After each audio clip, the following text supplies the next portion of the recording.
Naku po mga kababayan, bad news po ito dahil yung pangatlo daw na impeachment complaint kay PBBM ay hindi daw tinanggap at ayan nagrereklamo na nga dito sila Attorney Topacio at yung iba pang nagkasama ni Attorney Topacio, si Manong Chabet, si Attorney Hard Respicio at marami pa pong iba mga kababayan. Pati yung mga general no, na retired ay nadismaya dito sa Office of the Secretary General dahil hindi nga daw po tinanggap mga kababayan at dahil nga absent pa ito si Secretary General Cheloy Garapil. So ito panoorin natin mga kababayan. Dito po yan sa mismong Facebook page ni Attorney Harold Respicio. Ayan, ito na po.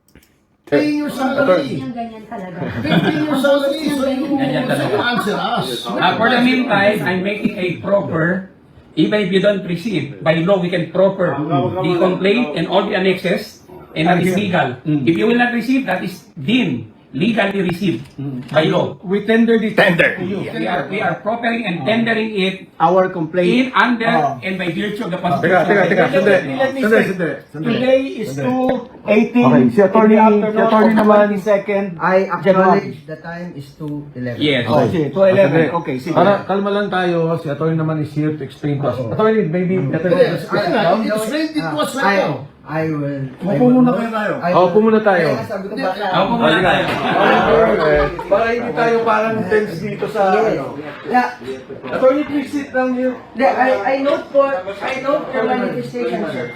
I note your manifestation. But going back, Banyero, to my original question, what is your legal authority in saying that you are not authorized to receive? We want to know. We are It curious. is a statement of fact.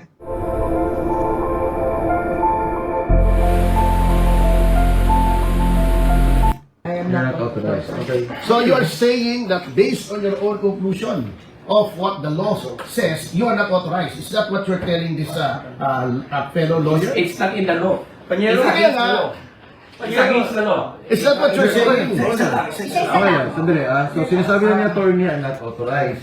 So is there an instruction, attorney? No. Walang So instruction that- from SecGen, walang instruction from... Okay, going to my next question. Okay.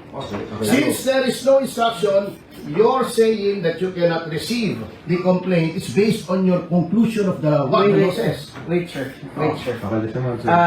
These questions, what are they for? We want to know because we are citizens. We are paying And your it's a public salary. office. You are a public, you're a public official. Okay, one by one. Under the Constitution, very clear that if there's an impeachment complaint and duly endorsed by Sige, para maliwanag na I refuse to be covered by any media, recording, or anything. Ano, this is public. Wala yan sa ano. Hindi pwede. This is a public office. Anis.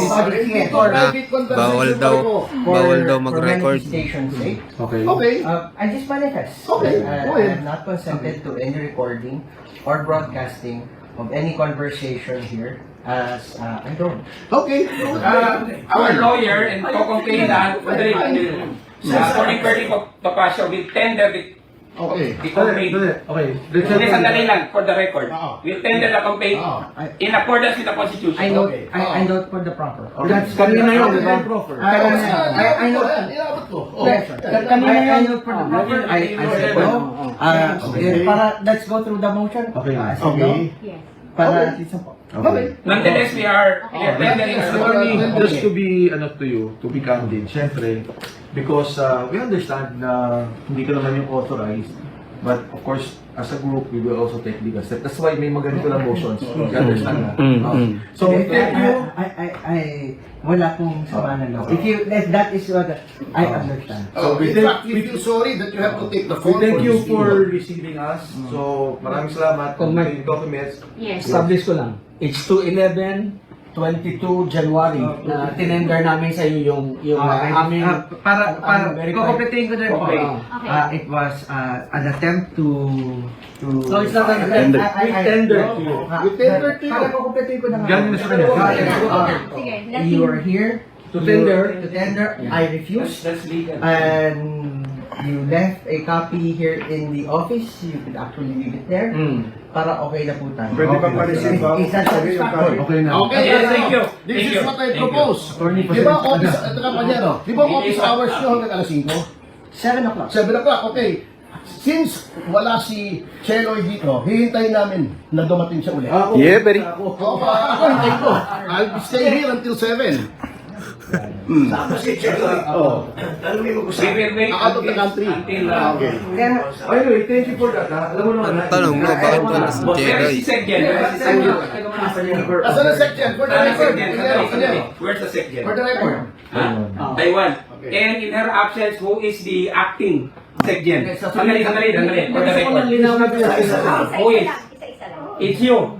no, It's you. there is no acting secretary. Siya ang ano. Who's the second in But you command? are Ikaw. second in command. In this office, I am the executive. Nonetheless, we are tendering and proffering our original complaint and the annexes for and under and by virtue of the Constitution of the Republic of the Philippines. Kaya kanina ko pa sinasabi, baka meron kayong binabiolate na civil service regulation. Kasi you're supposed to be, pagka wala dito yung Automatic. May officer in charge. Merong papalit, merong susunod. Automatic. Secondly, Panyero. Wala. Oo. Secondly, Panyero. Bakit si Galapin? Nagano na naman, pumunta ng Taiwan. Kung wala siya na. The office is here. Okay. We have already, di ba? We've established yung, already. We already given it. Si attorney naman was kind enough to state yung legal basis. So, okay na tayo. Ha? Hindi, gusto ko lang tanong pa kay Ito sinutos si attorney, ha? Ano, Governor Chavit. Sir, iikot ako. Okay, Governor Ako Chavit. iikot, ako iikot. Because, Isa-isa para ano. Si ah, Admiral Carlos. Governor Chavit. Okay, si Secretary Jimenez Peron. Attorney Topacio. Hindi ikaw. Yung mas gwapo. Kathy Dina. And former Congressman Jim no Para. introduction necessary. Of course, Attorney Manny Luna, I'm the Attorney first General complainant, former Garcia. Commissioner, Presidential Anti-Corruption Pero, Commission. Dito pala si Ma'am Cathy Binag, oh. Attorney David. Baka dito na ipapasa ni Ma'am Cathy Binag itong sinasabi niya mga USB dito sa impeachment. Harold Respicio, Vice Mayor. Complainant as well, sir. Thank you, Attorney. pero, Congressman Mike, di ba mayroong executive order that since there is a one China policy, restricted ang travel ng public officials natin to Taiwan? Ibang topic na yan. Ibang topic na yan. Hindi kaya nga, hindi. For the record. For the record. Because, hindi, kaya naging relevant yun because the reason for the absence of the Secretary General is that she traveled to Taiwan. And under the one China policy, restricted government officials, even on private visits, restricted to Taiwan under the one China policy. May exceptions, of course, but tingnan natin. Thank you. Okay lang. We understand, of course. I see you. You don't walk na rin.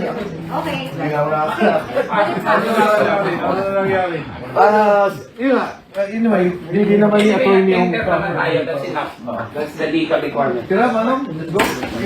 Iwan mo natin. Bigyan na lang namin sa kanya. Ay, Kong. That's No person. Thank you. Attorney, any quick statements, sir? 5K nanonood sa live ngayon? Consented to be recorded. Alright. Alright. sige.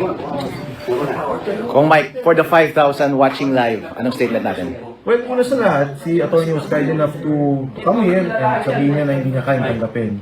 So, itong opisinang to kasi hindi naman tao eh. But na office, sa Sargang Batas, kailangan tanggapin talaga. And ito papakita lang na talagang yung naunang impeachment ay kalokohan at gusto nilang babuyin ang ating proseso ng Saligang Batas sa impeachment. Ito lang ang pagkakataon ng tao magreklamo, hindi ba pinayagan?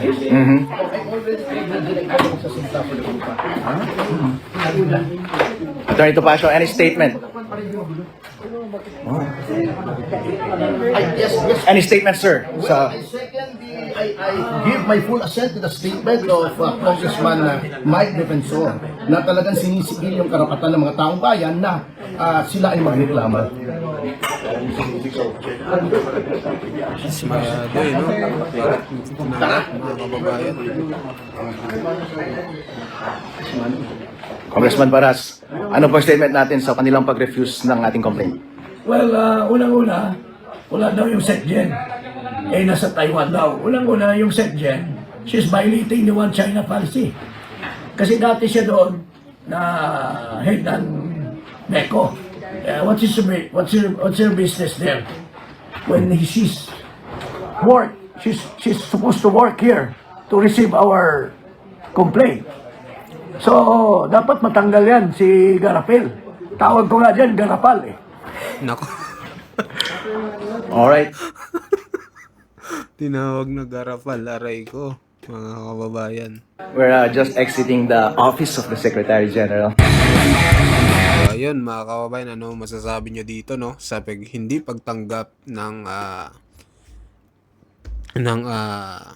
impeachment complaint versus dito kay BBBM. Hindi tinanggap ng Secretary General dahil nga daw absent. Nasa Taiwan daw, mga kababayan. At ito nga si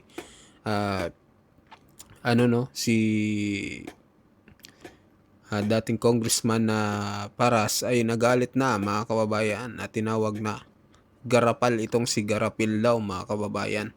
Nako, mag-comment kayo, mga kababayan, kung ano masasabi nyo dito sa hindi pagtanggap ng impeachment complaint. So, hanggang dito na lang po. Maraming salamat po sa mga pagsuporta ng ating channel. Sa mga bagong pasok, pa-subscribe ng ating channel, mga kababayan. Maraming salamat po sa inyong lahat.